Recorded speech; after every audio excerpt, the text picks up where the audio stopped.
न जाने कितने पॉइजनस सांप इन्होंने पकड़े। हॉर्स राइडिंग सीखता है ना तो ओलंपिक का दरवाज़ा बहुत ही आसान है। पैरट्स पे बात करें कि उस मेन चीज़ पे बारे में बात करें?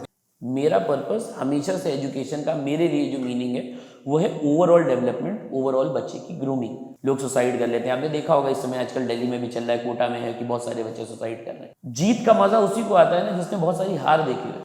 आज एक दोस्त नहीं है तो आप सोचिए कि जिंदगी जीना आप कितना कठिन। हॉर्स राइडिंग नहीं है, राइफल शूटिंग नहीं है, स्विमिंग सिर्फ स्टेडियम में।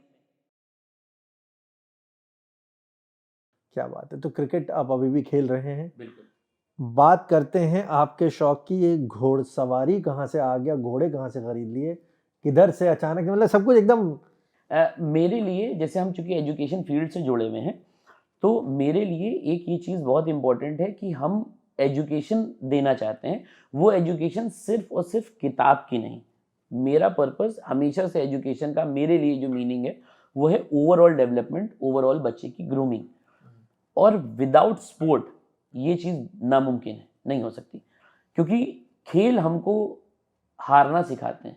हम लोग अपनी लाइफ में हार नहीं पाते हैं। मतलब ये होता है ना कि अगर मान ली कभी कुछ हो गया, कोई लाइफ में कभी कोई फेलियर आए तो आदमी उसको फेस नहीं कर पाएगा, अरे यार ये कैसे हो गया।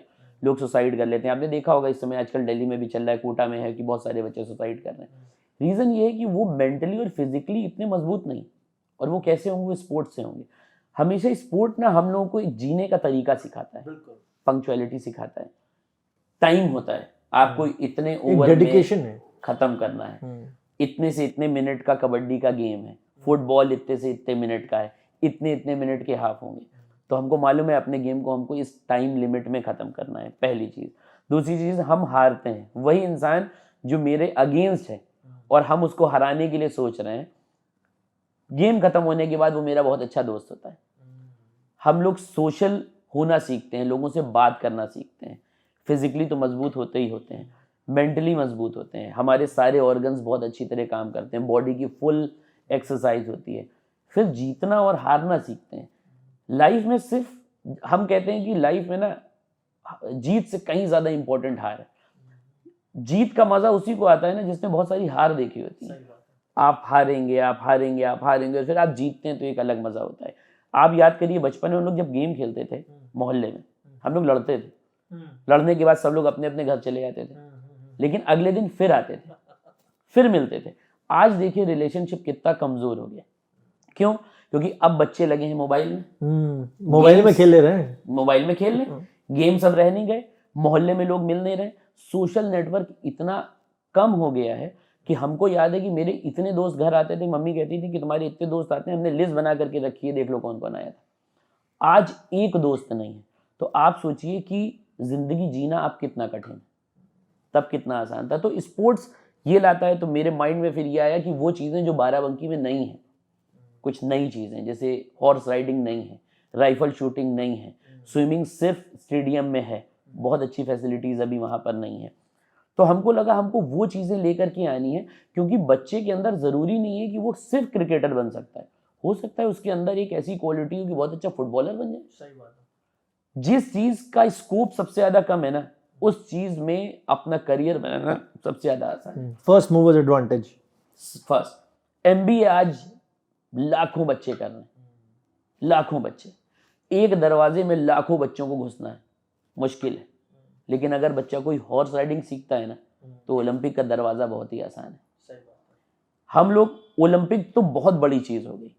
हम कहते हैं आज इंडियन गवर्नमेंट स्पोर्ट्स को बढ़ाने के लिए इतने सारी चीज़ों में जॉब्स ऑफर कर रही है, इतने विभाग में जॉब्स ऑफर कर रही है।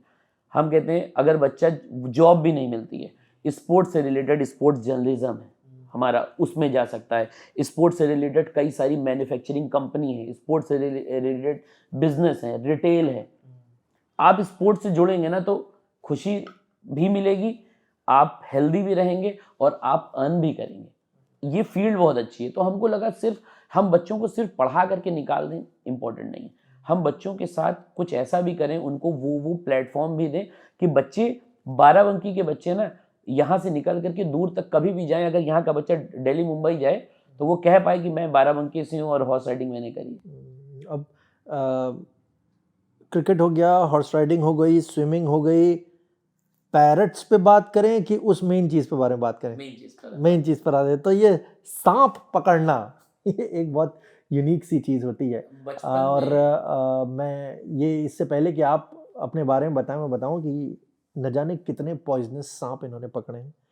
एंड आपको इनको देख कर नहीं लगेगा कि इस तरीके से आप करते हैं। मैंने तो कुछ फोटोग्राफ देखी, आई एम श्योर ये फोटोग्राफ्स आपको अभी हमारे पॉडकास्ट में नीचे दिखेंगी, बट कैसे, ये कहाँ से आपको मन में आया? बचपन से चूंकि घर में ये था कि घर में रहते थे और शाम को 1 घंटे के लिए खेलने जाते थे और उसके बाद जो है घर में ही रहते थे।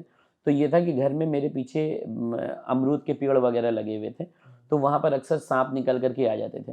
तो वो लोग जो बचपन से हमको जानते हैं वो हमको बताते थे कि हम सांप को पिंजड़े के अंदर बंद कर लेते थे। जैसे सांप को पकड़ लिया, जो कि हमको नहीं मालूम था बचपन में, तो बंद कर लिया। और फिर जब हम स्कूल से आते थे तो जल्दी से बैग वैग उतारते तो सोचते थे कि सांप को कुछ खिलाना है, तो कुछ कहीं से कीड़े मकोड़े मार करके सांप को खिलाने की कोशिश करते थे, मतलब इस तरीके से था। तो ये अंदर से था कि रेप्टाइल्स का या पेट्स का बड़ा शौक था। तो धीरे धीरे फिर ये करना चालू किया कि सांप हमको अट्रैक्ट करते थे, जब देखते थे तो हमको बड़ा अट्रैक्शन होता था, बड़ी खूबसूरत चीज़ लगती थी। तो जैसे सांप को पकड़ लिया, उसको पिंजड़े में बंद कर लिया, उसको कुछ कीड़ा बिच्छू कुछ खिला रहे हैं, ये सब करते रहते थे।